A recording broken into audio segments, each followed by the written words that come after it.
Hello दोस्तों, welcome है आपका आज की वीडियो में। तो दोस्तों, आज मैं आपको बताने वाली हूँ एक ऐसे बिजनेस आइडिया के बारे में जिसको आप बहुत मिनिमम इन्वेस्टमेंट के साथ शुरू कर सकते हो और साथ ही आपके लिए बहुत ज़्यादा प्रॉफिटेबल होने वाली है। जैसे कि हम जानते हैं कि आजकल वर्ल्ड में बहुत ज़्यादा बेकरी प्रोडक्ट्स कंज्यूम किए जाते हैं। जैसे हमारे बेकरी प्रोडक्ट्स होते हैं, bread, toast, cake, cookies, biscuits, बहुत सारी चीज़ें होती है जो लोग बेकरी प्रोडक्ट्स में खाना पसंद करते हैं। और ये हमारे इंडिया में ही नहीं, बाहर की फॉरेन कंट्रीज में भी बहुत ज़्यादा ट्रेंड में है। तो आज हम बात करेंगे बेकरी बिजनेस के बारे में। तो मैं आपको बताऊंगी कि आप बेकरी बिजनेस कैसे शुरू कर सकते हो और आपको किन किन चीज़ों की ज़रूरत पड़ेगी और क्या क्या प्रोसीजर फॉलो करना पड़ेगा।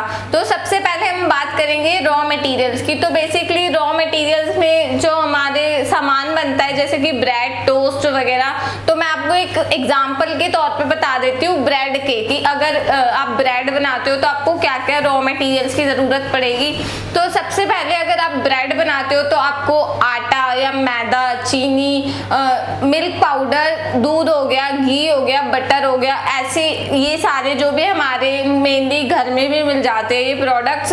तो इन चीज़ों से आप अगर आप चाहे तो एक बेकरी बिजनेस आप शुरुआत अपने घर से कर सकते हो। फिर जैसे जैसे आपका प्रोडक्शन बढ़ता जाए आप खुद की दुकान किराए पे लेकर या फिर अलग से अपना बिजनेस सेपरेटली ओपन कर सकते हो। आप अपने घर से भी इस बिजनेस की शुरुआत कर सकते हो। लेकिन मैंने बताया कि मैं प्रॉपर बिजनेस आइडिया के बारे में बताने वाली हूँ। तो हम प्रॉपरली बात करेंगे कि अगर आप इसका बेकरी बिजनेस शुरू करते हो तो आपको किन किन चीज़ों की ज़रूरत पड़ती है। तो मैंने आपको इंग्रेडिएंट्स तो बताए कि आपको क्या क्या चीज़ों की ज़रूरत पड़ेगी। साथ ही आपको इन सारे इंग्रेडिएंट्स के अलावा आपको पैकिंग मटेरियल जो भी होगा, पैकेजिंग के लिए जो चाहिए होगा, उसकी ज़रूरत पड़ती है। फिर हम बात करते हैं एरिया की, कि अगर आप इस बिज़नेस को शुरू करते हो तो आपको कितने एरिया की ज़रूरत पड़ती है। तो इस बिज़नेस को शुरू करने के लिए अराउंड आपको 700 से 1000 स्क्वायर फीट जितने एरिया की ज़रूरत पड़ेगी, जिसमें आप अपनी मशीन्स रख पाओगे। साथ ही आपका जो भी मटेरियल है, आपके इंग्रेडिएंट्स हैं, उनको रख पाओगे। और अगर आप चाहो तो एज एन मतलब रेस्टोरेंट भी आप साथ में खोल सकते हो बेकरी के, क्योंकि बहुत सारे लोग हैं जो साथ में जैसे बेकरी प्रोडक्ट्स तो बनाते ही है, साथ में सैंडविच हो गए या फिर अपने बर्गर हो गए, ऐसी चीज़ों को भी रखना प्रेफर करते हैं। ऐसे ही साथ में आप एक रेस्टोरेंट भी ओपन कर सकते हो। फिर हम बात करते हैं इन्वेस्टमेंट की, कि अगर आप इस बिजनेस को शुरू करते हो तो आपको क्या इन्वेस्टमेंट की ज़रूरत पड़ेगी। तो इन्वेस्टमेंट में देखा जाए तो आपका बिजली का बिल हो गया, रेंट हो गया। अगर आपकी खुद की ज़मीन है तो आपको रेंट नहीं देना पड़ेगा। और जैसे कि अगर आपकी नहीं है खुद की ज़मीन तो आपको रेंट भी पे करना पड़ता है। तो रेंट हो गया, बिजली का बिल, और साथ ही जो आपके रॉ मटेरियल्स का खर्चा होगा, मशीन का खर्चा होगा। तो इन सबको मिला के देखा जाए तो आपको अराउंड 3 से 5 लाख रुपए की ज़रूरत पड़ती है।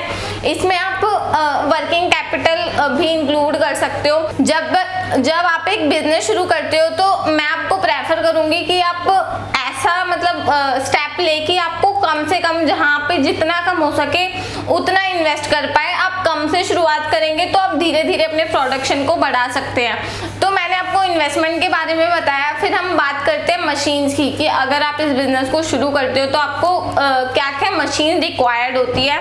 तो सबसे पहले आपको चाहिए होती है हमारा जो बेकरी में मेन जो मशीन है वो है हमारा अवन, जो आपका माइक्रोवेव अवन होता है, ये आपको चाहिए होगा। बेकरी के जितने भी प्रोडक्ट्स है उसको बेक करने के लिए तो आपको अवन की ज़रूरत पड़ेगी। साथ ही आपको ड्रॉपिंग मशीन की ज़रूरत पड़ती है, मिक्सचर मशीन की ज़रूरत पड़ती है। अगर आप पैकिंग करते हो किसी चीज़ की तो आपको सीलिंग मशीन की भी ज़रूरत पड़ेगी सील करने के लिए प्रोडक्ट को। तो जैसे मैंने आपको बताया इन सब चीज़ों के बारे में, इन मशीन्स की ज़रूरत पड़ेगी। फिर आपको मैं बताती हूँ कि अगर आप ये मशीन्स खरीदना चाहते हो तो आप अगर अपने आसपास के आपकी कोई जान पहचान है, आप मार्केट सर्वे कर सकते हो, तो आप वहाँ से भी मशीन खरीद सकते हो। और अगर आप चाहते हो कि आप ऑनलाइन खरीदना चाहते हो इन मशीन्स को, तो आप रेट के अकॉर्डिंग आपका जितना भी प्राइस है मशीन का, आप दोनों जगह कंपेयर करके जो आपको सुटेबल लगता है, क्योंकि अलग अलग टाइप की मशीन आती है, आपको हर रेट में कम से कम ज़्यादा से ज़्यादा रेट में मशीन मिल जाती है। तो आप जो ज़्यादा प्रेफर करते हो आप ऑनलाइन भी खरीद सकते हो और साथ ही आप ऑफलाइन भी खरीद सकते हो अपनी आसपास की मार्केट से।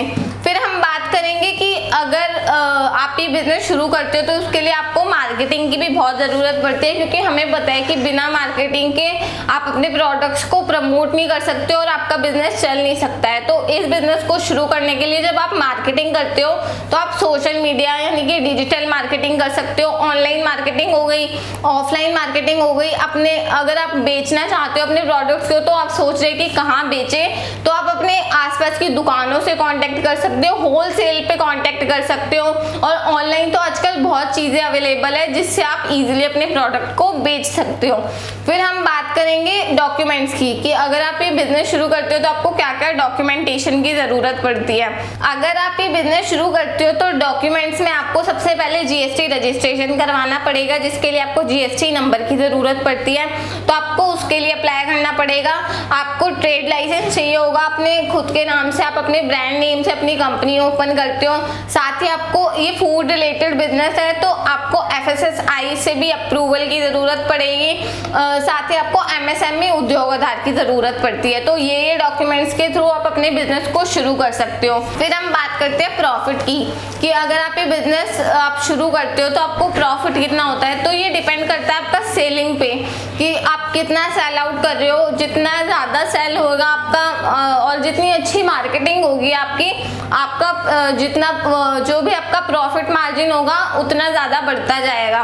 फिर हम बात करेंगे कि हमारा प्रॉफिट भी मैंने बताया कि आपको इतना प्रॉफिट आपकी सेलिंग के अकॉर्डिंग, आपकी जितना जो सेलिंग पे डिपेंड करेगा कि आपकी सेलिंग परसेंटेज क्या है, उसके अकॉर्डिंग आपका प्रॉफिट मार्जिन निकलता है। फिर हम बात करते हैं मैन पावर की कि अगर आप ये बिजनेस शुरू करते हो तो आपको कितने कर्मचारियों की ज़रूरत पड़ती है, कितने वर्कर्स की ज़रूरत पड़ती है। तो इस बिजनेस को शुरू करने के लिए आपका अगर आप जितना बड़ा बिजनेस शुरू कर रहे हो वैसे तो उस पर डिपेंड करता है, लेकिन आप शुरुआत 3-4 लोगों से कर सकते हो क्योंकि आपको उनकी सैलरी भी प्रोवाइड करानी होती है। तो आप 3-4 लोगों से शुरू कर सकते हो जो आपको बेकिंग में जो भी प्रोसीजर होगा उनमें हेल्प करेंगे। आप चाहे तो खुद भी लग के काम कर सकते हो, नहीं तो आप अपने वर्कर से भी काम करवा सकते हो। तो दोस्तों आज के लिए यहीं तक। अब मैं आपसे मिलती हूँ नेक्स्ट वीडियो में नए बिजनेस आइडिया के साथ। तो तब तक वीडियो को ज़्यादा से ज़्यादा लाइक करें, शेयर करें और साथ ही चैनल को सब्सक्राइब ज़रूर करें और साथ में जो बेल आइकन है उसको प्रेस करें ताकि आपको आने वाले वीडियोस की अपडेट्स मिलती रहे। साथ ही मुझे कमेंट करके ज़रूर बताएं कि आपको आज की वीडियो कैसी लगी। Thank you so much.